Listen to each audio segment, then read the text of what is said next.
Ayan, mapagpalang gabi po sa inyo lahat. Nandito po muli ang lingkod. Sal TV page official po. Ayan. At tayo po muling magre-reaction dahil dito sa ating nakita na video na ating re-reactionan. At ito pala yung siguro kaya sila nag-away. Itong si Boy Tapang dahil may ugali pala ito si Boy Tapang na hindi kagandahan. So lahat naman tayo may mga ugaling hindi kagandahan. No? So pero ito at atin na ipapakita yung kanyang short video na kung saan ay siya ay nagwawala, no? At talaga namang hindi siya nagpapaawat, no? At sa lansangan sila nakikipag-away. So, alam niyo mga guys, ang hirap siguro nung yung lang, siyempre, yumaman ka na, ah, nagkapera ka na, so parang feeling mo siga ka na. At ayon nga sa iba na mga reaktor na nakikita natin na nagre-reaction sa kanya ay si Boy Tapang daw kung di umano ay mayroong ugaling hindi maganda.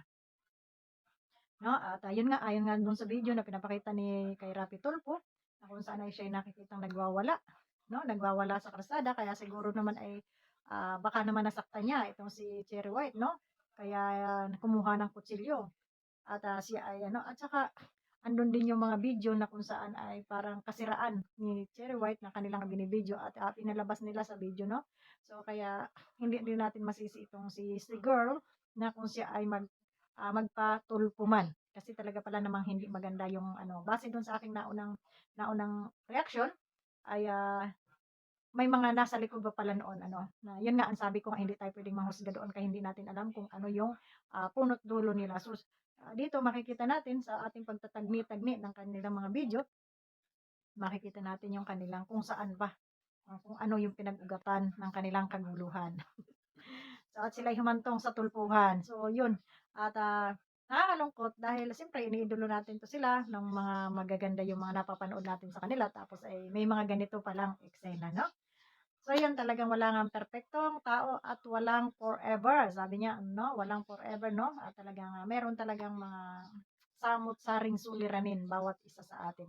May pera ka man o wala, may kanya-kanyang problema sa buhay, no? Lalo na yung pang-personal at love life. Ayan. No?